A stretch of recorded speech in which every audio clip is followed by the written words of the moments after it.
같이 봤습니다. 시작. 내가 복음을 부끄러워하지 아니하노니 이 복음은 모든 믿는 자에게 구원을 주시는 하나님의 능력이 됨이라. 먼저는 유대인에게요 그리고 헬라인에게로다. 복음에는 하나님의 의가 나타나서 믿음으로 믿음에 이르게 하나니 기록된 바 오직 의인은 믿음으로 말미암아 살리라 함과 같으니라. 아멘. 할렐루야. 오늘 이 본 말씀을 통해서 바울은 우리에게 정확하게 말씀을 해주고 있죠. 내가 복음을 부끄러워하지 않는다. 부끄러워한다는 건 창피한다는 얘기잖아요. 어떤 일에 관해서 내가 민망히 여기고 때로는 창피하게 여기고. 그런데 이 바울이 복음을 전하는 삶을 살아갔습니다. 그렇죠? 복음을 위해서 자기의 전 생애를 드렸고, 그리고 복음을 전하는 일에 많은 핍박과 어려움도 있었지만 자기의 인생 전체를 이 복음을 전하는 일에 헌신했어요. 그런데 오늘 이 바울은 이렇게 말합니다. 복음을 내가 부끄러워하지 않는다. 왜 부끄러워하지 않을까? 왜 복음이 창피하지 않을까요? 요즘 우리 교회들을 보면, 그 믿는 그리스도인들을 보면 세상 속에서 복음을 전하는 일을 많이 하지 않죠. 왜 하지 않죠? 교회에 다니는 게 되게 자랑스러워야 되고, 예수님을 믿는다는 것이 너무나 기쁘고 행복한 일이어야 되고, 그리고 그 복음을 나눌 수 있다는 것이 너무나 좋은 소식이기 때문에 기뻐야 되지만 많이 그렇지 못하는 경우를 우리가 보게 됩니다. 근데 바울은 오늘 정확하게 이래요. 내가 복음을 부끄러워하지 않는다. 창피하지 않는다. 왜냐하면 이렇게 말하고 있죠. 이 복음은 모든 믿는 자에게 구원을 주시는 하나님의 능력이 되기 때문이다. 할렐루야. 자, 복음에는 뭐가 있다고요? 모든 믿는 자에게 구원을 주시는 하나님의 능력이라고 말씀하고 있습니다. 복음은 모든 믿는 자에게 구원을 주시는 하나님의 능력입니다. 전능하신 하나님, 창조주이신 하나님, 그렇죠? 모든 걸 하실 수 있는 전능하신 그분의 능력이 무엇을 통해서 보여지고 나타나느냐? 바로 오늘 말씀합니다. 바로 이 복음을 통해서. 할렐루야. 복음이 하나님의 능력입니다. 우리 고백해봅니다. 복음이 하나님의 능력입니다. 다시 한번, 복음이 하나님의 능력입니다. 네, 하나님의 능력은 무엇을 통해서 보여지느냐? 오늘 성경은 말합니다. 복음을 통해서. 그런데 누가요? 모든 믿는 자에게. 근데 그 하나님의 능력은 무엇으로 나타나냐면 결과는 구원으로 나타납니다. 할렐루야. 예, 복음의 능력은 구원으로 나타납니다. 구원이라고 한다면 우리가 여러 가지 생각해 볼 수 있겠지만 사실 뭐예요? 구원이라고 하면 그냥 쉽게 표현하면 내가 물에 빠져 죽을 상황에 처했어요. 죽을 상황에 처해서 도저히 살 수 없는 상황인데 누군가가 와서 119 구조대가 와서 나를 갖다 이렇게 건져줬단 말이에요. 그걸 뭐라고 말해요? 구원받았다, 구출됐다, 해방됐다라고 말하는 거예요. 구원이란 그런 의미입니다. 그래서 성경에서 말하고 있는 이 모든 구원은 여러 가지 다양한 의미가 있겠지만 구원이라고 한다면 내가 죽을 수 있는 상황, 사로잡힌 상황, 때로는 억눌려 있는 상황, 때로는 벗어날 수 없는 그런 상황 속에서 내 힘으로는 어쩔 수 없는 그런 상황 속에서 누가 밖에 있는 그 능력으로 그곳에서 건져냄을 받은 것, 이것을 구원이라고 말합니다. 그런데 오늘 성경은 말하기를 무엇이요? 복음이 나를 구출해내는, 나를 살리는 능력이 된다라고 말씀하고 있습니다. 할렐루야. 복음은 하나님의 능력입니다. 그래서 복음이 기쁜 소식이라는 거예요. 자, 복음은 기쁜 소식입니다. 할렐루야. 복음이란 뜻은 여러분 누누이 말씀드리지만 기쁜 소식이에요. 요한겔리온, 기쁜 소식을 말합니다. 복음은 기쁜 소식이에요. 어느 정도 기쁜 소식이요? 사실이라고 믿기에는 너무나 좋은 소식을 말하는 단어가 바로 기쁜 소식입니다. 복음입니다. 갑자기 생각나는 게 있어요. 제가 인천에 그 오디오를 이렇게 구입하러 갔는데 그 오디오 그 판매하는 곳이 복권방이었어요. 복권방. 놀라지 않으시네요? 복권방. 아주머니는 복권을 팔고 연세 드신 분인데 취미로 음악을 이렇게 좋아해서 저런 이제 오래된 그런 오디오를 이렇게 수리하고 점검해서 이렇게 판매하는 일을 하시더라고요. 그래서 거기에 가서 제가 오디오를 구입하고 복권방이잖아요. 그냥 올 수 없잖아요. 저는 그랬어요. 아주머니한테 저 복권 안 사는데요. 그래도 왔는데 안 팔아줄 수가 없네요. 그래서 그 10,000원이면 2장 주죠. 제가 사왔는데 확인을 못 해봤어요. 누구 선물 받고 싶으신 분 있어요? 애들 빼고 애들은 빼고 나는 좀 재정이 좀 필요하다. 누구세요? 제가 선물로 드릴게요. 3사람인데 가위바위보 4사람. 네, 좋습니다. 가위바위보 하세요. 끝나고 제가 한 장씩 나눠드릴게요. 확인을 못 해봤어요. 당첨됐는지 안 됐는지. 근데 그 집에서 1등이 한 번 났대요. 자, 그런데 여러분 이렇게 복권을 내가 나눠드렸는데 1등이 됐어요. 믿겨지십니까? 하여튼 내가 복권이 1등이 당첨됐다니 잘 믿어지지 않지만 그게 사실이라고 한다면 너무 좋겠죠. 그렇죠? 돈이 꼭 필요했는데 복음이라고 하는 것은 정말 내가 믿을 수 있어. 이걸 정말 내가 이 사실을 정말 받아들일 수 있어. 이 진짜야? 정말 맞는 말이야? 그런데 진짜예요. 그래서 너무 기쁘고 좋은 소식을 복음이라고 말합니다. 복음이란 단어. 그래서 예수님께서 이 땅에 오셔서 복음을 전파하시죠. 그렇죠? 예수님께서 이 땅에 오셔서 복음을 전파하십니다. 우리에게도 복음을 전파하라고 말씀하시고 천국 복음을 가르치셨다라고 성경은 말씀하고 있어요. 할렐루야. 예. 예수님께서 이 땅에 오셔서 천국에 관한 기쁘고 아름다운 소식들을 증거하셨습니다. 너무나 놀라운 소식들이었죠. 기쁜 소식, 사람들이 들을 때 행복하고 기쁘고 즐거운 소식이었습니다. 그 소식을 전하기 위해서 예수님이 오셨고 예수님께서 그 소식을 가는 곳마다 복음을 전하셨어요. 하나님의 나라가 이 땅에 임했다라고, 하나님의 나라가 이 땅에 실현이 됐다라고 기쁜 소식을 전하시면서 가는 곳마다 병든 자를 고치셨고 사로잡힌 자를 자유케 하셨고 억눌린 자를 자유케 하셨습니다. 할렐루야. 그런데 성경은 말하기를 마가복음 1장 1절에 이렇게 말합니다. 같이 한번 읽어볼게요. 시작. 하나님의 아들 예수 그리스도의 복음의 시작이라. 자, 복음의 주체가 누구예요? 예, 하나님의 아들 예수 그리스도예요. 따라 봅니다. 예수님이 복음이십니다. 바꿔서 복음은 예수 그리스도입니다. 할렐루야. 예수님께서 이 땅에 오셔서 천국 복음을 전파하셨지만 실제 하나님의 나라가 임한 것은요, 예수님이 하나님이신 그분이 이 땅에 오셨기 때문에 하나님의 나라가 임한 거예요. 그래서 기쁜 소식인 것입니다. 그래서 예수님께서 야, 이 사람들아, 이제 하나님의 나라가 이 땅에 임했다. 이 천국 복음을 들어라. 이 하나님의 나라가 이 땅에 임한 것에 대한 증거로 예수님께서 뭘 하시는 거예요? 병든 자들마다 고쳐주고 귀신에 사로잡힌 자들마다 자유케 하시는 겁니다. 할렐루야. 평생의 질병으로 인해서 죽을 수밖에 없고 질병과 때로는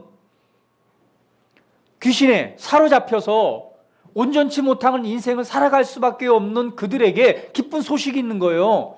하나님의 나라가 이 땅에 임한 것입니다. 하나님의 나라가 임함으로 이제 질병 가운데 자유가 임하고요, 귀신에 사로잡혔던 자가 해방되어지는 거예요. 할렐루야. 요즘에 계속해서 이렇게 주변에서 이렇게 연결이 돼서 이렇게 오세요. 특별히 이제 환자분들이 이렇게 많이 와요. 많이 오셔서 그래서 복음을 어제도 이렇게 만나서 복음을 전하고 또 기도해드리고 했는데 언제 또 한 분이 이렇게 연결이 됐어요. 그런데 도와달라고 딸이 조현병으로 고통받고 있는 거예요. 아무것도 못하는 거예요. 그러니까 엄마 아빠가 다른 일을 하고 있지만 최고의 소원이 뭐냐면 이 딸이 좀 이 고침을 좀 받았으면 좋겠다. 얼마만큼 삶에 매여 있어요. 그죠? 예. 뭘 해도 행복하지 않은 거예요. 돈을 벌고 뭐 직장에서 잘하고 행복하지 않은 거예요. 좋은 직장을 가지고 있어 행복하지 않아요. 왜요? 딸이 그 조현병이라고 하는 그 병에 시달리면서 20대가 됐음에도 불구하고 아무것도 못하고 그냥 늘 돌봄이 필요한 그런 상태이기 때문에 힘들죠. 어렵죠. 그렇게 매여 있는 사람들에게 주님께서 말씀하시는 거예요. 하나님의 나라가 이 땅에 임했느니라. 그러시면서 그 임한 증거로 자유케 해주시는 거예요. 치유해 주시고 고치시고 회복하셔서 정말 기쁨의 삶, 하나님의 나라가 임한 삶을 살아가도록 이끄셨던 분이 예수님이십니다. 할렐루야. 그런데 성경은 말하기를 바로 하나님의 아들 예수 그리스도가 바로 복음이라고 말하고 있고 그 복음의 시작이 바로 예수님이라고 말씀하고 있습니다. 할렐루야. 누가복음 4장 18절 성경 말씀 같이 한번 읽어볼게요. 시작. 주의 성령이 내게 임하셨으니 이는 가난한 자에게 복음을 전하게 하시려고 내게 기름을 부으시고 나를 보내사 포로된 자에게 자유를 눈먼 자에게 다시 보게 함을 전파하여 눌린 자를 자유로. 할렐루야. 주님께서 제가 늘 인용하는 구절입니다. 이사야서 60장에 나와 있는 말씀이죠. 앞으로 너희에게 이런 일이 있을 것이다. 누가? 구원자 메시아가 오게 되면 너희들에게 포로된 자를 자유케 할 것이고 눈먼 자를 보게 하고 심령이 상한 자를 고치시고 눌린 자를 자유롭게 하고 은혜를 선포할 것이다. 이렇게 이사야서에 예언되어져 있어요. 그런데 예수님이 이 땅에 오셔서 이제 드디어 본격적인 복음의 사역을 시작하기 전에 유대에 가면 회당이라는 곳이 있습니다. 바로 우리처럼 이렇게 예배 드리는 예배 장소죠. 이제 말씀을 나누고 그 회당에 가서 이제 돌아가면서 이렇게 성경을 읽는 시간이 있어요. 그때 예수님께서 성경을 딱 펴시고 이사야에서 나와 있는 이 예언의 말씀을 지금 누가복음 4장 18절에 있는 이 말씀을 읽기 시작하는 거예요. 이렇게 주의 성령이 내게 임하였으니 이는 가난한 자에게 복음을 전하게 하시려고 내게 기름을 부으시고 나를 보내사 포로된 자에게 자유를 눈먼 자에게 다시 보게 함을 전파하여 눌린 자를 자유롭게 하고 은혜를 선포하게 하려 함이시나. 이렇게 말씀을 하시는 거예요. 그러면서 주님께서 말씀하기를 이때가 이 날이 지금 너희에게 임하였느니라.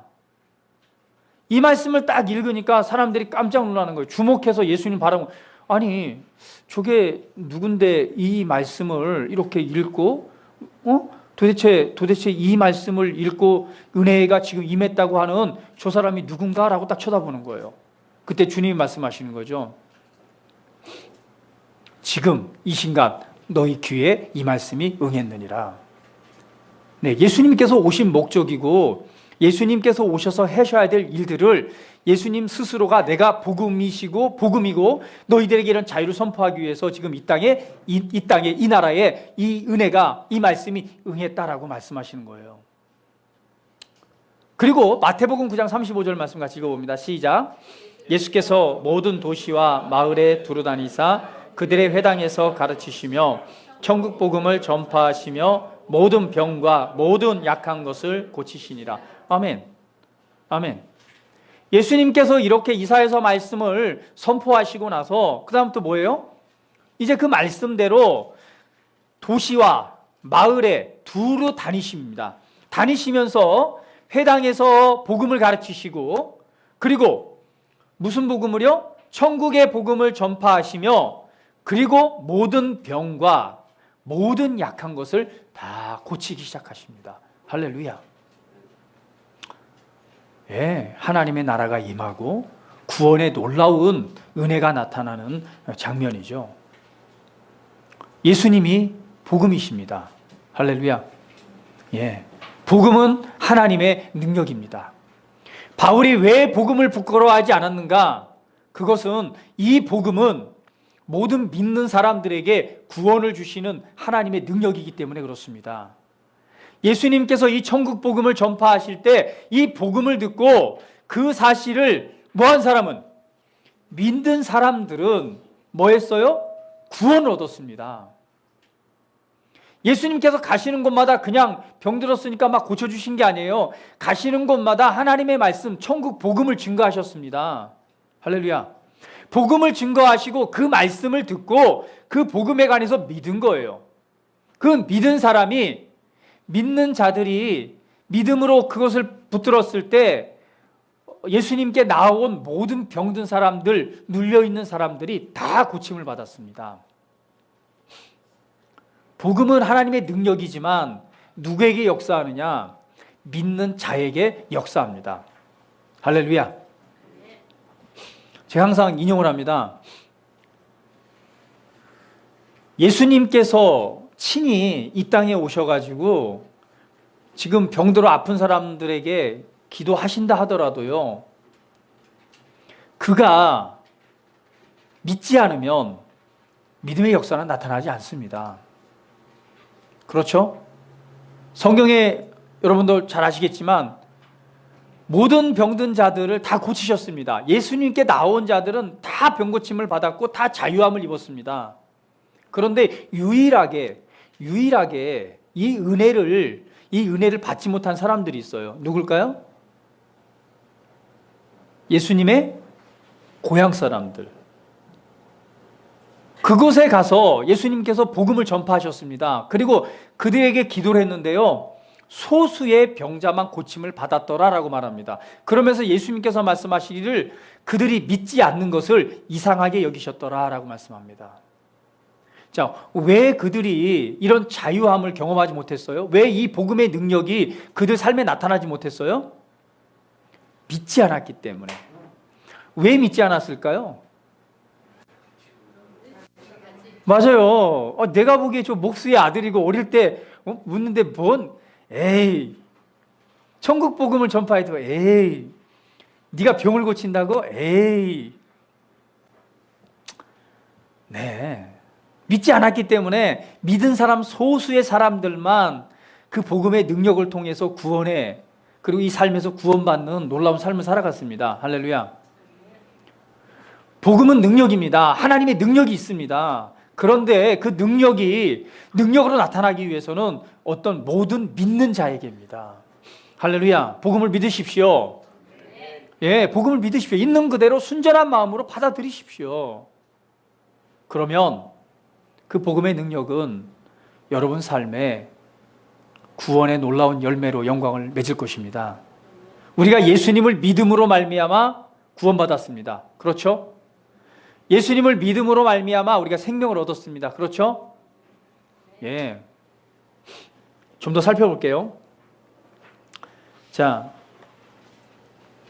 우리가 이 복음을 이해하기 위해서 왜 우리에게 기쁜 소식이 되고 왜 이 복음이 하나님의 능력으로 열매를 맺는가?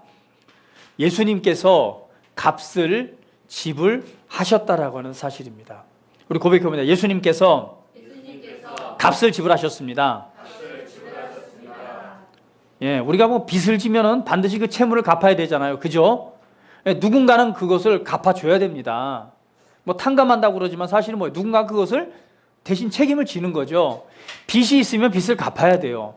그런데 성경은 말하기를 예수님께서 값을 지불하셨다라고 말씀합니다. 갈라디아서 3장 13절 말씀 같이 한번 읽어볼게요. 시작. 그리스도께서 우리를 위하여 저주를 받은 바 되사 율법의 저주에서 우리를 속량하셨으니 기록된 바 나무에 달린 자마다 저주 아래에 있는 자라 하였습니다. 자, 성경을 보면 예수님께서 우리를 위해서 뭐 했다고요? 저주를 받으셨다라고 말합니다. 우리를 위해서 뭐 하셨다? 저주를 받으셨다. 그러면서 말하기를 율법의 저주에서 우리를 뭐 했다? 속량하셨으니 라고 말합니다. 자, 저주라고 하는 건 뭐예요? 심판이죠. 그렇죠? 뭐 굉장히 삶이 안 되고 망가지고 뭐가 해도 안 되는 사람을 가리켜 뭐라고 말해요? 쟤는 저주받았어. 이런 말 하잖아요. 그죠? 쟤는 나쁜 일을 많이 해가지고 저주받았어. 이렇게 말을 합니다. 자, 오늘 우리는 뭐였어요? 본질상 죄 아래 태어난 자들이죠. 그렇기 때문에 죄의 결과가 바로 뭐예요? 저주입니다. 그 저주가 뭐예요? 사망이죠. 죄인에게 주어진 것은 사망입니다. 죽음입니다. 그것이 바로 저주입니다. 할렐루야. 그러니까 우리는 어떤 존재예요? 저주받은 존재였단 말이에요. 저주가 임해서 죽을 수밖에 없어요. 영원한 심판이라고 하는 영원한 심판의 자리에 있을 수밖에 없어요. 또한 그 저주의 자리에 있기 때문에 질병과 삶이 안 되고 억눌리고 사로잡힐 수밖에 없는 종의 삶을 살아갈 수밖에 없는 그런 저주 아래 살고 있는 존재가 바로 우리였다는 사실입니다. 그런데 누가요? 예수님께서 대신 저주를 뭐했다? 받으셨다. 저주를 받으시고 대신 속량했다라고 하는 말은 값을 지불했단 말이에요. 자, 우리가 받아야 될 저주의 값을 누가 지불했다고요? 예수님께서 지불하셨단 말입니다. 그래서 성경에 기록된 바 이렇게 말하는 거예요. 나무에 달린 자마다 저주 아래 있는 자라 하였음이라. 자, 누가 나무에 달리셨죠? 예수님께서 십자가에 달리셨습니다. 왜 예수님이 십자가에 달리셨느냐? 성경 말씀 그대로예요. 나무에 달린 자마다 저주 아래에 있는 자라. 할렐루야. 예수님이 왜 십자가에 달리셨느냐? 저주를 받았기 때문에 십자가에 달리신 거예요. 자, 왜 예수님이 저주를 받으셨어요? 우리의 값을 지불하기 위해 내가 받을 저주를 대신해서, 내가 받을 형벌을 대신해서, 내가 받을 심판을 대신해서, 내가 죽어야 될 사망을 대신해서, 내가 아파야 될 아픔을 대신해서 누가 대신 그 저주, 심판을 받으신 거예요?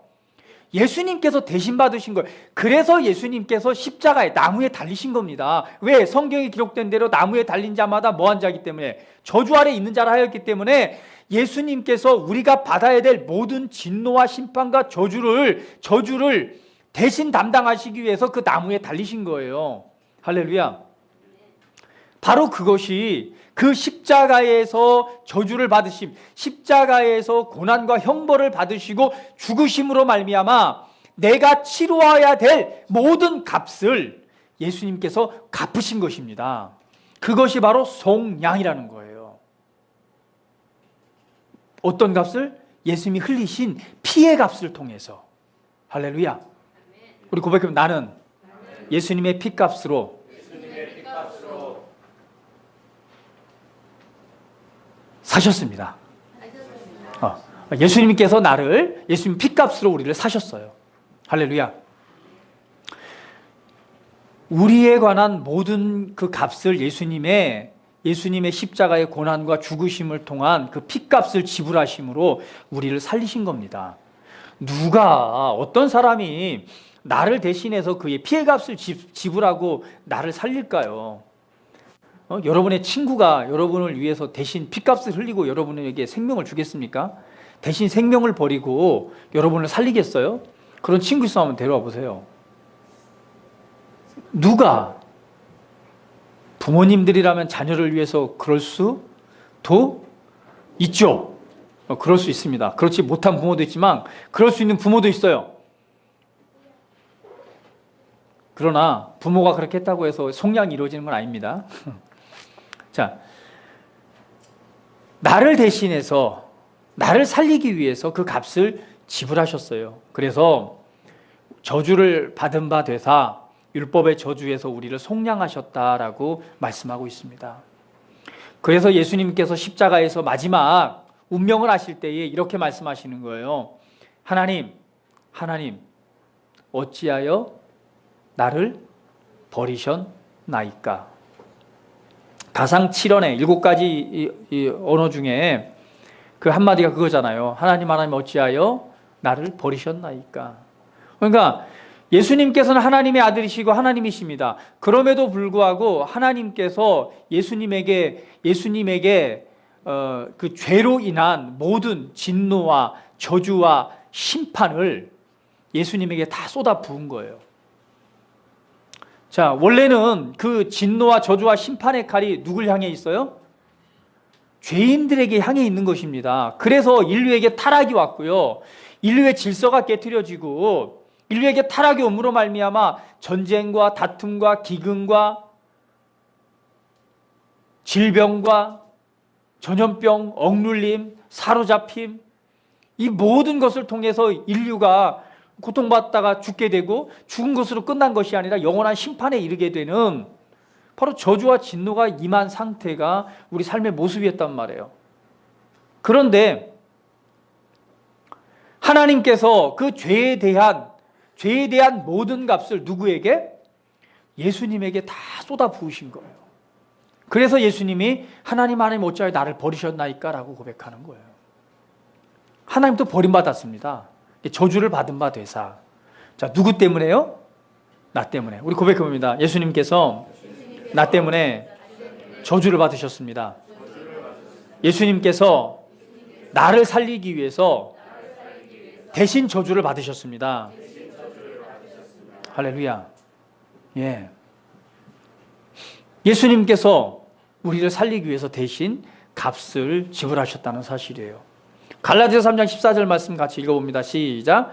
이는 그리스도 예수 안에서 아브라함의 복이 이방인에 미치게 하고 또 우리로 하여금 믿음으로 말미암아 성령의 약속을 받게 하려 함이라. 예.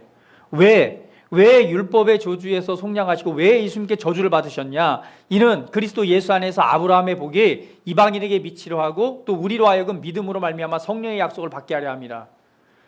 우리들에게 하나님께서 주신 아브라함을 통해 이어지는 모든 복을 받게 하고 더 나아가서는 하나님의 성령의 약속을 받게 하기 위해서 우리를 새롭게 하기 위해서 예수님께서 대신 저주를 받으셨다라고 말씀하는 거예요. 다시 한번 우리를 복되게 하기 위해서, 할렐루야, 우리를 구원하기 위해서, 우리를 복되게 하기 위해서 예수님께서 대신 저주를 받으셨다라고 말씀하고 있는 거예요. 그러면 여기서 말하고 있는 율법의 저주에서 우리가 속량받았다라고 말합니다. 그럼 율법의 저주, 어떤 저주로부터 우리가 속량을 받았는가? 첫 번째, 우리 고백해봅니다. 사망에서 생명으로 거듭났습니다. 다시 한번, 우리가 어떤 율법의 저주라고 말했습니다. 율법의 저주에서 우리를 속량했대요. 거기서 자유케 했대요. 자, 그러면 우리가 가지고 있었던 율법의 저주라고 하는 건 무엇이냐? 첫 번째, 사망에서 생명으로 거듭난 것입니다. 율법이라고 하는 것은 구약시대에 주어졌던 하나님의 계명, 율례입니다. 그 신명기 28장에 보면 하나님의 말씀을 순종하는 것과 하나님의 말씀을 불순종했을 때의 결과를 말씀하고 있는 거예요. 하나님의 말씀 앞에 온전치 못했을 때에 나타나는 그 저주가 바로 뭐예요? 율법의 저주라는 것입니다. 사망이고 죽음이고 심판이고 모든 것들이 다 포함되어져 있죠. 그런데 성경은 말하기를 오늘 율법의 저주에서 우리를 속량하셨다라고 말합니다. 우리가 죄 아래 사로잡혀 있을 때 우리 속량했는데 뭐로부터 우리를 속량했느냐? 첫 번째, 사망에서 생명으로 우리를 거듭나게 하셨다는 거예요. 자, 베드로전서 1장 23절 말씀 같이 읽어봅니다. 시작. 너희가 거듭난 것은 썩어질 씨로 된 것이 아니요 썩지 아니할 씨로 된 것이니 살아있고 항상 있는 하나님의 말씀으로 되었느니라. 할렐루야. 사망, 죽음의 자리죠. 죽음에는 세 가지가 있다고 그랬습니다. 자, 인간에게 임한 첫 번째 죽음이 뭐예요? 다시 한번, 사람에게 임한 첫 번째 죽음이 뭐예요? 예? 영적인 죽음이죠. 그죠? 영적인 죽음입니다. 영적으로 죽었다는 얘기는 하나님과 죄로 인해서 분리가 일어났다는 얘기예요. 하나님의 영광에 미치지 못하는 죄로 인해서 하나님과 분리된 상태, 영적인 죽음입니다. 영적인 죽음이 오니까 그 다음에 뭐가 찾아와요? 육체적인 죽음이 찾아오고, 육체적인 죽음으로 우리가 끝난 건가요? 그렇지 않죠. 우리가 이 세상에 육체적 죽음으로 끝난 거라면은 뭐 인상 대충 살죠 뭐. 그쵸? 내가 원하는 거 살면서 대충 살지 뭐. 육체적 죽음으로 끝나는 것이 아닙니다. 육체적 죽음으로 끝난 것이 아니라 또 다른 죽음이 있죠. 그게 뭐죠? 영원한 심판입니다. 육체적 죽음으로 끝난 것이 아닙니다. 육체적으로 우리가 죽는 건 육신은 흙으로 돌아가지만 우리 몸 안에 살고 있는 나는 어디로 가는 거예요? 하나님의 나라. 결국 어디예요? 죄로 인한 영원한 심판의 자리에 들어가는 것, 이것이 바로 죽음입니다.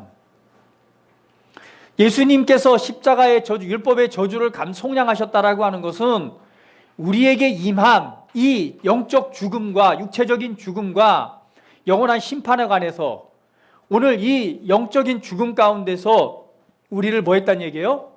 살리셨단 얘기예요. 그래서 베드로전서 1장 23절은 말하기를 너희가 거듭난 것은, 너희가 새롭게 태어난 것은, 너희가 새롭게 태어난 것은 무엇으로 된 것이다? 썩어질 씨로 된 것이 아니고 썩지 아니할 씨로 된 것이니 살아있고 항상 있는 하나님의 말씀으로 되었느니라 말씀하고 있는 거예요. 자, 우리는 영원히 죽을 수밖에 없는 존재였지만 예수님께서 우리 사망과 사망의 값을 지불하신 줄 믿습니다. 예수님께서 우리의 죽음을 대신해서 예수님이 대신 죽으셨습니다. 대신 죽으심으로 우리의 사망의 값을 지불하셨어요.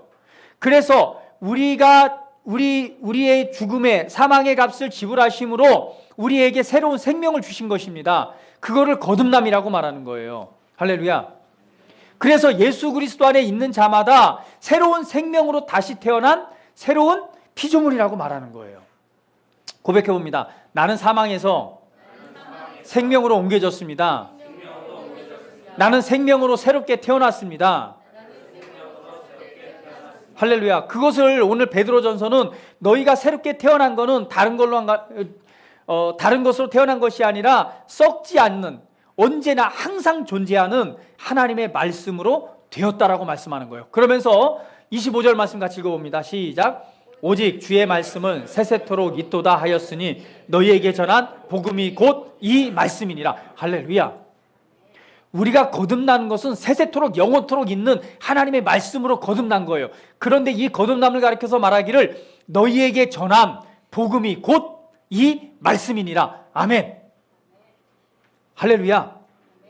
이 복음을 통해서 우리가 거듭난 것입니다. 할렐루야. 복음의 능력입니다. 사망에서 생명으로 옮기고 사망 가운데서 새로운 생명으로 태어나게 하신, 생명의 구원을 얻게 하신 능력입니다. 바로 복음의 능력입니다. 할렐루야. 오늘 말합니다. 바로 내가 너희에게 전한 복음이 곧 이 말씀이니라. 너희가 거듭난 것은 썩어지지 아니한 하나님의 말씀으로 거듭난 거래요. 그런데 이 세세토록 영원토록 있는 이 말씀이 바로 내가 너희에게 전한 복음이라고 말하고 있는 거예요. 할렐루야. 우리는 이 복음의 말씀을 통해서 거듭났습니다. 우리 옆 사람 이 사람입니다. 나는 복음의 말씀을 통해서 거듭났습니다. 다시 한번 고백. 내 안에 하나님의 생명이 있습니다. 할렐루야. 내 안에 하나님의 생명이 있습니다. 요한일서는 말하길 또 증거는 이것이니 아들에게 생명이 있는 것과, 할렐루야, 하나님의 아들 예수 그리스도 안에 생명이 있습니다. 그래서 아들이 있는 자에게는 생명이 있고 아들이 없는 자에게는 생명이 없느니라. 우리가 예수님을 영접했다라고 하는 것은 아들이신 그분이 내 안에 계시고 아들 안에 있는 생명이 내 안에 있다는 거예요. 우리는 그 생명으로 다시 태어난 것을 말씀하고 있는 것입니다. 할렐루야. 자, 나에게 생명이 있습니다. 요한복음 5장 24절 말씀 같이 읽어볼게요. 시작. 내가 진실로 진실로 너희에게 이르노니 내 말을 듣고 또 나 보내신 이를 믿는 자는 영생을 얻었고 심판에 이르지 아니하나니 사망에서 생명으로 옮겼느니라. 아멘. 자, 나를 믿는 자, 보내신 이를 믿는 자는 무엇을 얻었고? 생명을 얻었고, 영생, 생명 같은 말입니다. 생명을 얻었고 심판에 이르지 아니하나니 어디에서 어디로 옮겼어요? 사망에서 생명으로 옮겼느니라. 자, 다시 한번. 나는 사망에서 생명으로 옮겨졌습니다. 나는 생명을 얻었습니다. 할렐루야. 예, 우리가 예수 그리스도를 믿는다라는 것은 이런 놀라운 은혜가 있는 겁니다. 우리가 영적 죽음을 통해서 영원한 심판에 이를 수밖에 없던 존재였지만 이제 이 모든 것이 회복되어졌어요. 하나님의 생명으로 말미암아 우리가 영 안에서 새롭게 태어난, 이제 죽은 존재가 아니라 새 생명을 가지고 태어난 새로운 피조물이 되었습니다. 할렐루야. 이제 영원한 심판에 이르지 아니하고 사망에서 생명으로 옮겨졌습니다. 할렐루야. 예, 예수님께서 우리의 사망의 값을 지불하셨기 때문입니다. 디모데후서 1장 10절 말씀 같이 읽어볼게요. 시작. 이제는 우리 구주 그리스도 예수의 나타나심으로 말미암아 나타났으니 그는 사망을 패하시고 복음으로써 생명과 썩지 아니할 것을 드러내신지라. 아멘. 사망을 패하시고 복음으로써 생명과 썩지 아니할 것을 드러내신지라. 할렐루야. 예, 우리는 예수님의 십자가의 속량을 통해서 우리는 사망에서 생명으로 옮겨졌습니다. 두 번째, 율법의 저주라고 하는 것은 가난의 저주입니다. 가난의 저주에서 우리를 부욕해 하셨습니다. 자, 갈라디아서 3장 29절 말씀 읽어보겠습니다. 시작. 너희가 그리스도의 것이면 곧 아브라함의 자손이요 약속대로 유업을 입을 자니라. 예, 가난의 저주라고 하는 것은요, 그 율법의 저주 속에서 보면은 하나님의 말씀에 우리가 하나님의 말씀에 순종하지 않은 그 죄의 결과가 잘 되는 건 하나도 없어요. 다 망하는 거예요. 그죠? 그냥 대대손손 그냥 망하는 거예요. 신명기 28장 한번 읽어보시면 여러분 깜짝 놀랄 거예요. 얼마나 이 저주도 이런 저주가 다 있을까? 온갖 질병에다가 온갖 안 되는 건 다 포함되어 있어요. 그것이 뭐예요? 죄에 대한 결과입니다. 그렇죠?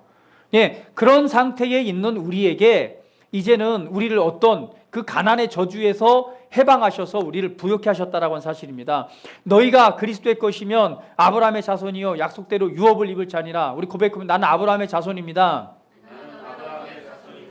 아브라함이 얼마나 부자였는지 아세요? 아브라함이요 그냥 민족이 아니고 그냥 아브라함 혼자 가족을 이룰 때 그냥 어느 정도 규모였냐면 여러 그냥 국가하고 맞먹는 뭐였어요? 그냥 한 가정인데요. 가정인데 거기에서 길리운 용사가 몇 명이에요? 예? 몇 명이요? 예, 300명이 넘잖아요. 거기 집안에서 끌려진 용사가 300명입니다. 그런데 누구하고? 그냥 국가하고 견주어서도, 그때 당시 민족이겠죠. 그런 족속들하고 견주어서도 그냥 이기고 승리할 수 있는 규모의 뭐였어요? 부자였어요. 예, 아브라함은 뭐 대단한 믿음의 사람이기도 하지만 그 땅에 살아갈 때는 대단한 뭐였다? 부자였다. 그런데 성경은 말합니다. 너희가 그리스도의 것이면 아브라함의 자손이라는 것. 할렐루야. 아브라함의 자손이면 약속대로 무엇을 이룰 자니라? 유업을 이을 자니라. 아브라함에게 속한 모든 복들이 있습니다. 그러나 그 중에서도 아브라함에게 속한 부유의 기업도 여러분의 것인 줄 믿습니다. 예. 빌립보서 4장 19절 말씀 같이 읽어볼게요. 시작. 나의 하나님이 그리스도 예수 안에서 영광 가운데 그 풍성한 대로 너희 모든 쓸 것을 채우시리라. 믿습니까? 예. 풍성한 대로 너희 모든 쓸 것을 채우시겠대요. 주님의 약속입니다.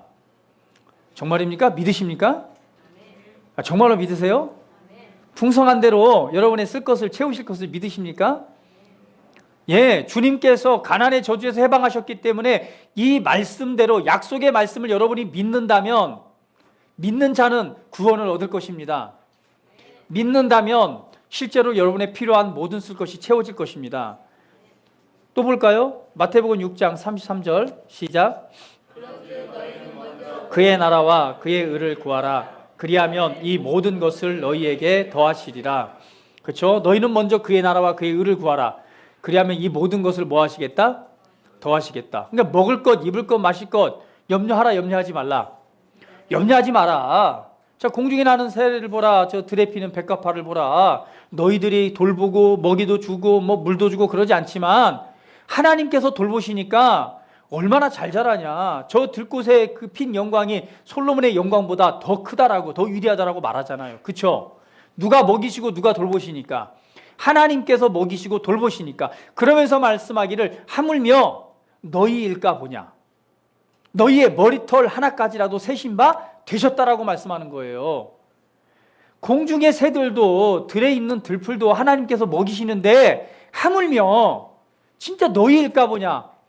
주님께서 우리를 사랑하셔서 독생자 아들 예수님을 죽이기까지 사랑하심으로 우리를 구원하신 저와 여러분을 그냥 놔두시겠느냐? 걱정하지 말라는 거예요. 할렐루야. 먹을 거, 입을 거, 마실 거 책임져 주시겠다라고 말씀하시는 겁니다. 할렐루야. 너희는 먼저 그의 나라와 그의 의를 구하라. 그러면 이 모든 것이 더해질 것이다. 네, 말씀을 믿으십시오. 그렇다고 해서 그냥 아무것도 안 하고 놀란 얘기는 아닙니다. 그거는 하나님의 말씀에 위배되는 거예요.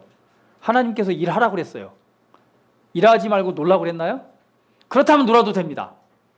그러나 주님께서 그렇게 말씀하지 않으셨어요. 뭐 하라? 일해라. 그래서 일을 하셔야 돼요. 그러나 하나님께서 모든 먹을 것, 입을 것, 마실 것 책임져 주시고 그리고 필요한 대로 풍성한 것을 공급하실 것이다라고 말씀하고 계십니다. 자, 누가복음 6장 38절 같이 읽어볼게요. 시작. 주라 그리하면 너희에게 줄 것이니 곧 후히되어 누르고 흔들어 넘치도록 하여 너희에게 안겨주리라. 너희가 헤아리는 그 헤아림으로 너희도 헤아림을 도로받을 것이니라. 아멘. 우리는 주님께서 가난에 관해서 값을 지불하심으로 부욕해 하셨습니다. 여러분의 부욕해 된 부요의 삶이 더욱더 풍성해지는 비결을 말씀하고 있는 거예요. 뭐하라? 주라. 자, 따라하면 나는 주는 자입니다. 줄 때에 후히되어 누르고 흔들어 넘치도록 하여 너희에게 안겨주리라 라고 말씀하고 있는 거예요. 주는 자입니다. 주는 자의 삶을 살아가십시오. 받을 때도 있지만요, 더 많이 주세요. 약속대로 주는 자에게 후히되어 누르고 흔들어 넘치게 하여 너희에게 안겨주실 것이다 라고 하는 약속의 말씀이 여러분에게 임할 것입니다. 할렐루야. 주십시오. 주는 자가 복됩니다. 자, 잠언 19장 17절 말씀 읽어봅니다. 시작. 가난한 자를 불쌍히 여기는 것은 여호와께 구워드리는 것이니 그의 선행을 그에게 갚아 주시리라. 자, 하나님께 돈 빌려드리고 싶으세요? 가난한 자를 불쌍히 여기는 것, 가난한 자를 구제하는 것은 하나님께 구워드리는 것이래요. 자, 하나님께 돈 빌려주실 분들은요, 우리 형제 중에서 어려운 사람들을 도와주세요. 그러면 누가 갚아주세요? 누가 갚아주세요? 하나님이 또 빚지고는 못 살잖아요. 하나님께 빚지고는 못 사세요. 그래서 갚아주시는데 그냥 갚아주시는 것이 아니라 30배, 60배, 100배의 결실로 갚아주실 수 있습니다. 믿으십시오. 자, 부요함이라고 하는 것은요, 뭐 이거예요. 이런 뜻입니다. 충분한 공급, 풍성하게 공급되다라는 것을 의미합니다. 그래서 우리가 부유한 자가 됐다라고 하는 것은요, 충분하게 공급되어지고 풍성하게 공급되는 것을 의미하는 거예요. 우리 한번 나는 부유한 자입니다. 할렐루야. 이 부유한 자의 의식, 그 믿음을 가지고 살아가십시오. 그러면 하나님께서 충분한 공급, 풍성하게 공급되는 것들을 여러분의 재정 가운데 증가하게 하실 줄 믿습니다. 돈을 소유하는 것이 잘못된 것이 아닙니다. 그러나 돈이 여러분을 소유하게 된다면 그것은 잘못인 거예요. 내가 돈을 소유하는 건 잘못되지 않았습니다. 그러나 돈이 여러분들을 소유하게 된다면 돈이 여러분의 삶의 기준이 되고 돈에 의해서 하나님의 말씀이 좌지우지 된다면 여러분은 돈에 사로잡힌 사람이에요. 그거는 잘못된 인생이에요.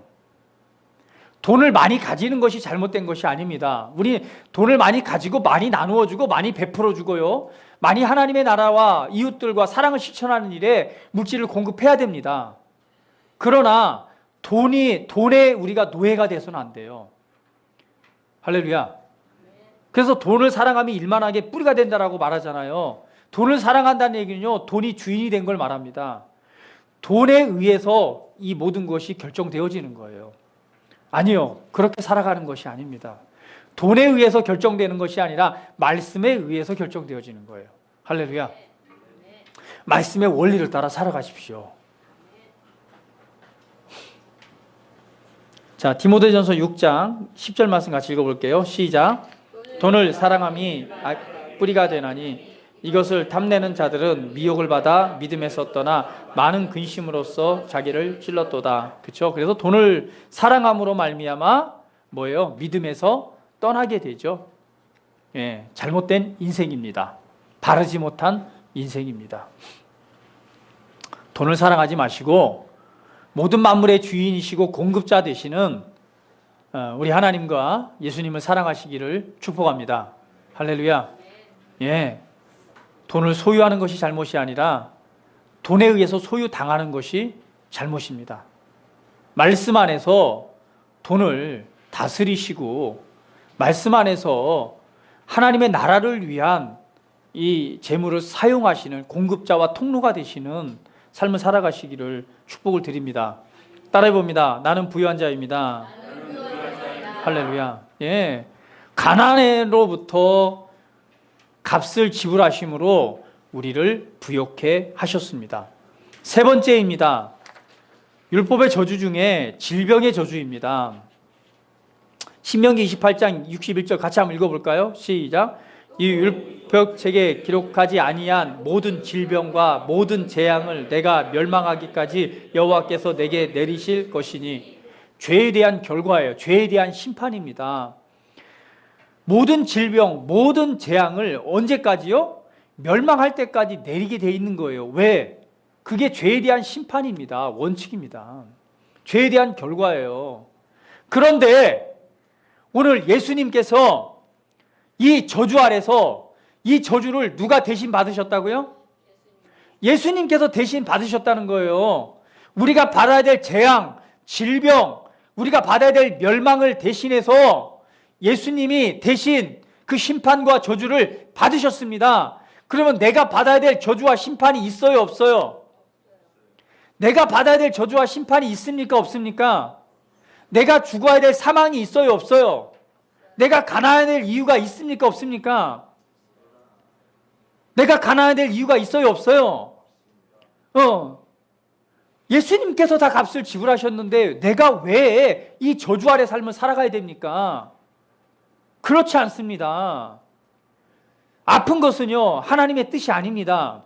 질병은 하나님의 사랑으로부터 오는 것이 아니에요. 왜냐하면 예수님께서 그 값을 지불하셨기 때문입니다. 할렐루야. 예수님께서 그 질병 때문에 채찍에 맞으셨어요. 여러분 잘 아시잖아요. 예수님 맞으신 채찍이 어떤 채찍이라고요? 갈고리 채찍이에요. 갈고리. 여러분 잘 아시죠? 갈고리. 잘 모르시면은 그 영화 패션 오브 크라이스트 한번 보세요. 그때 당시에 실제 사용했던 채찍이요, 가죽 채찍이 아니라 가죽 끝에 갈고리가 달렸단 말이에요. 쇠 갈고리. 그래서 이거를 그냥 그 영화에도 보면 잘 나와요. 그 로마 군인이 이걸 예수님을 때리기 전에 이걸 한번 그냥 탁 책상에 찍잖아요. 그죠? 기억나시나요? 그러니까 책상에 딱 박히잖아요. 그리고 와서 그걸 잡아 당기니까 어때요? 박혔던 나무 조각이 확 찢어지면서 떨어져 나오잖아요. 그렇죠? 그래서 그때 당시에는 이 채찍의 3대 이상을 견디는 게 힘들었다라고 말합니다. 그 정도로 강력한 채찍이 뭐예요? 예수님이 맞으신 채찍이요. 이걸로 예수님의 이 등짝을, 몸을 때리신 거예요. 그러니까 예수님 살에 박히니까, 잡아 당기니까 어떻게 돼요? 살이 찢겨져 나가죠. 예수님께서 채찍에, 우리의 질병 때문에 채찍에 맞으심으로 이게 나음을 주셨다는 얘기는 우리의 질병으로 인한 고통을 대신해서 예수님이 뭐 하셨다는 거예요? 채찍에 맞으셨다는 거예요. 이것이 그 값을, 우리가 아파야 되고 우리가 죽어야 되고 우리가 심판받아야 될, 질병으로 고통받아야 될 이 고통 때문에 예수님이 대신 채찍에 맞으심으로, 살을 찢기심으로, 고통받으심으로 그 값을 지불하셨다는 것입니다. 할렐루야. 그 질병의 저주에서 해방하신 그 하나님께서 우리에게, 사랑하는 우리들에게 질병을 던지시겠습니까? 질병을, 너 병에 걸리라고 병 주고 약 주겠어요? 그렇지 않습니다. 질병은 하나님의 뜻이 아닙니다. 아픈 것이 하나님 뜻이라면요, 병원도 가지 마시고 그냥 약도 먹지 마세요. 왜? 하나님의 뜻이니까 그 아픈 상태, 그 하나님이 주는 고통을 그대로 감내해야지. 여러분 병원 가서 치료받고 약 먹으면 하나님의 뜻을 거부하는 거예요. 그렇죠? 질병이 하나님의 뜻이라면, 병 주는 게 하나님의 뜻이라면, 뭐 하나님 왜 병을 주겠어요? 너는 좀 아파봐야 되니까 병을 좀 준 거 아니에요. 그러면은 아프면 하나님께 받은 거니까 그거 뭐예요? 병원 가서 치료받고 약 먹으면 하나님의 뜻을 거부하는 거니까 절대 그러면 안 돼요. 그죠? 하나님이 구원해 줄 때까지 그냥 그대로 견뎌야 된단 말이에요. 그러면서 왜 하나님의 뜻이 병은 하나님께 내게 병 주셨다고 하면서 왜 병원에 가서 치료를 받냐고 하나님의 뜻을 거부하는 거죠. 병은 하나님의 뜻이 아닙니다. 여러분이 아픈 건 하나님의 뜻이 아닙니다. 할렐루야. 왜냐하면 예수님께서 여러분이 아픈 것 때문에 대신 찢기시고 대신 고통을 받으시고 대신 채찍에 맞으셨기 때문입니다. 할렐루야. 여러분이 부모님이라면 자식들 말 안 듣는다고 여러분 병을 주겠습니까? 생각해 보세요. 여러분들 자녀들 아파 보세요. 어때요? 이거 참 내가 대신 아팠으면 좋겠고 이걸 막 열 나고 아프고 그러면 어떻게 해요? 막 그냥 뭐 해줄 게 없잖아요. 고통스럽습니다. 하물며 우리 인간 사람도 자기 자녀가 병들어서 아픈 걸 보면 고통스러운데 하물며 하나님께서 사랑하시는 아들들에게 질병을 줘서 훈육하고 뭐 교훈하고 책망하겠습니까? 아닙니다. 그것은 사랑의 방법이 아니에요. 여러분이 자녀를 사랑하는데 질병을 주고 여러분이 자녀를 사랑하는데 독약을 먹이겠어요? 그렇지 않습니다. 질병은 사랑으로부터 오는 것이 아닙니다. 할렐루야. 예. 그래서 예수님께서는 우리의 이 아픈 질병에 관해서 그 값을 지불하셨습니다. 자, 사도행전 10장 38절 말씀 한번 같이 읽어볼게요. 시작. 하나님이 나사렛 예수에서 성령과 능력을 기름 붓듯 하셨음에 그가 두루 다니시며 선한 일을 행하시고 마귀에게 눌린 모든 사람을 고치셨으니 이는 하나님이 함께 하셨습니다. 마귀에게 눌린 모든 사람을 고치셨대요. 그쵸? 예수님께서 하신 일들입니다. 마태복음 8장 17절 말씀 같이 한번 읽어보겠습니다. 시작. 이는 선지자 이사야를 통하여 하신 말씀에 우리의 연약한 것을 친히 담당하시고 병을 짊어주셨도다 함을 이루려 하심이라. 이사야 선지자 말씀하신 대로 우리의 연약한 것을 친히 담당하시고 뭐 하셨다? 병을 짊어지셨도다 함을 이루려 하심이라. 이게 뭐예요? 예수님께서 친히 그 병에 관해서 채찍에 맞음으로 나음을 주신 그 값을 지불하셨다는 것. 이 예언처럼 예수님께서 이 땅에 오셔서 모든 병든 자를 뭐 하셨다는 거예요? 고치셨다는 거예요. 할렐루야. 자, 베드로전서 2장 24절 같이 읽어봅니다. 시작. 친히 나무에 달려 그 몸으로 우리 죄를 담당하셨으니 이는 우리로 죄에 대하여 죽고 의에 대하여 살게 하심이라. 그가 채찍에 맞음으로 너희는 나음을 얻었나니. 아멘. 할렐루야. 예수님께서 채찍에 맞음으로 우리를 치유하시고 우리의 질병을 고치셨습니다. 할렐루야. 예수님께서 이 값을 지불하셨습니다. 예수님께서 내가 아파야 될, 내가 질병으로 고통받아야 될 이 질병을 대신해서 값을 지불하셨습니다. 더 이상 나는 채무자가 아니에요. 그러면 내가 질병을 가지고 있을 필요가 있어요, 없어요? 없습니다. 질병에 대해 나를 어떻게 할 권리가 없는 거예요. 왜냐하면 예수님께서 그 값을 지불하셨고 우리를 자유롭게 했기 때문에 그렇습니다. 그래서 예수님께서 사역하시는 동안 마귀에게 들린 모든 사람을 다 고치신 것입니다. 질병은 하나님께 속한 것이 아니라 어둠과 마귀에게 속한 거예요. 할렐루야. 이제는 우리는 주장해야 됩니다. 예수님께서 이 아픈 것에 이 질병의 값을 지불하셨기 때문에 나는 고통받고 질병에 걸려 아파야 될 이유가 없느니라. 할렐루야. 이 말씀 메시지에 대한 이 속량에 대한 확실한 계시가 여러분 안에 이루어진다면 어떤 죽을 병도 그 즉시로 다 나음을 입습니다. 주님께서 이미 값을 지불하셨기 때문에 그것이 실제가 되어 영광으로 나타날 것입니다. 이해하지 마시고 말씀을 진짜 믿으세요. 진짜 순전한 마음으로 받아들이세요. 그게 잘 안 되면은요, 이 예수님이 속량하신 이 말씀을요, 어떤 분은 만 번을 이걸 읽고 만 번을 고백한 이후에 드디어 계시가 와서 폐암으로 사경을 헤매다가 만 번을 듣고 만 번을 고백함으로 치유함을 입었습니다.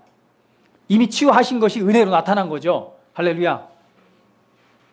내가 이 질병의 이 싸움을 하고 있다면은요, 이미 이긴 승리이기 때문에 그 부분에 관해서요, 말씀의 계시가 일어나도록 하나님의 말씀을 묵상하고 붙드시고 또 묵상하세요. 진짜 그 사실이 믿어지도록.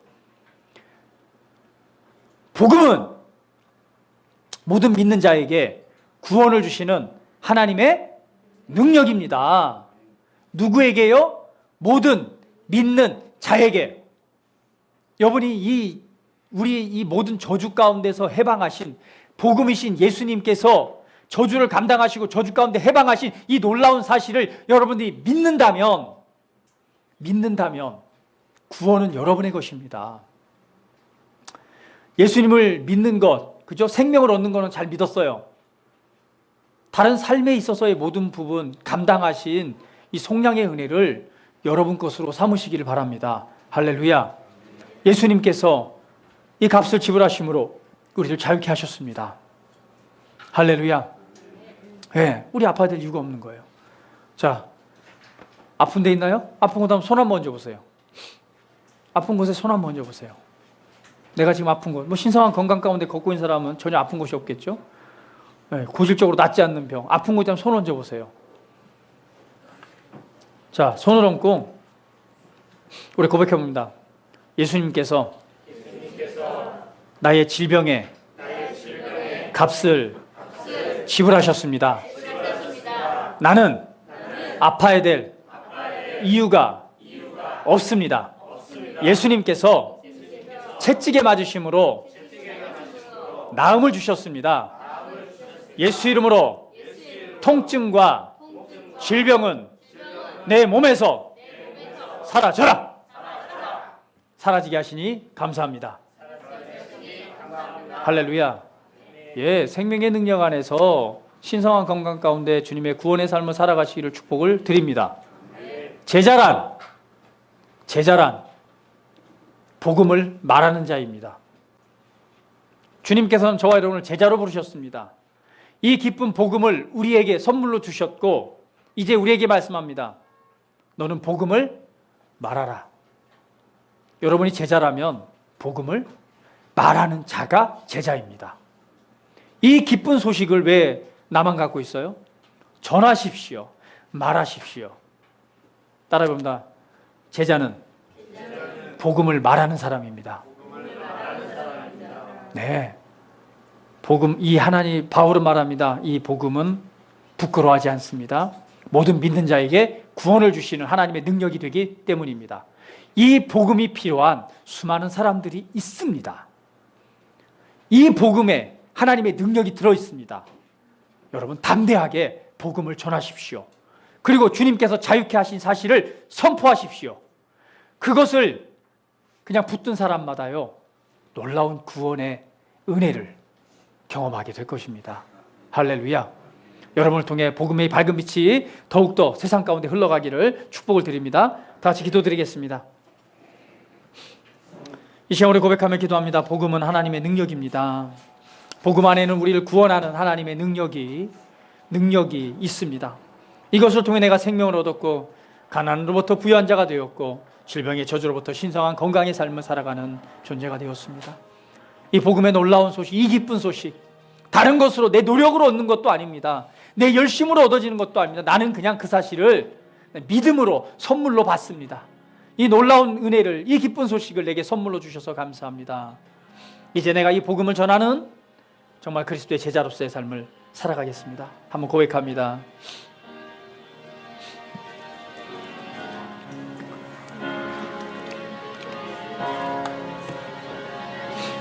할렐루야. 아버지 감사합니다.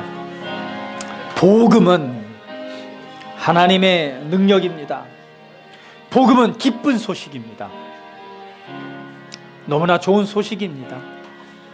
내가 죄로 인해 받아야 될 죽음, 가난, 그리고 질병, 저주와 심판, 예수님께서 모든 값을 지불하심으로 우리에게 생명을 주셨고 부욕케 하셨고 자유를 주셨고 치유를 주셨습니다.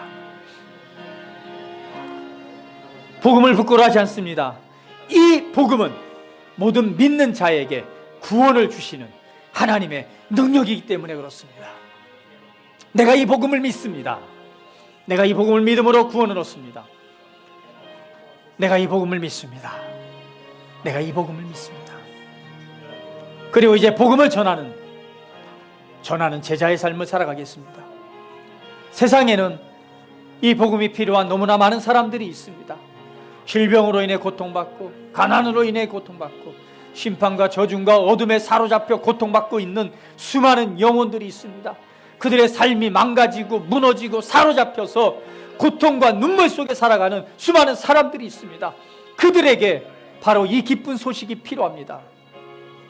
이 복음을 전할 때 그들은 이 복음을 믿을 것이고, 믿을 때에 그들은 구원을 얻는 놀라운 하나님의 능력을 경험하게 될 것입니다. 복음은 모든 믿는 자에게 구원을 주시는 하나님의 능력입니다. 내가 복음을 부끄러워하지 않습니다. 내가 담대하게 복음을 전합니다. 복음은 모든 믿는 자에게 구원을 주시는 하나님의 능력입니다. 이 기쁜 소식에는 하나님의 능력이 들어있습니다. 이 기쁜 소식은 하나님의 능력이 역사합니다. 이 복음을 듣는 자마다, 이 복음을 믿는 자마다 아버지의 놀라운 구원의 영광을 보게 될 것입니다. 이 복음을 듣고 믿는 자마다 질병 가운데 자유롭습니다. 이 복음을 듣고 믿는 자마다 억눌림과 사로잡힘 가운데 자유의 삶을 살아갑니다. 아버지, 이 놀라운 기쁜 소식을 오늘 아버지의 나라에 있는 이 모든 일들이 내게 이루어지게 하시니 감사합니다. 주님을 찬양합니다. 주님만을 경배합니다. 할렐루야. 주님만을 찬양합니다.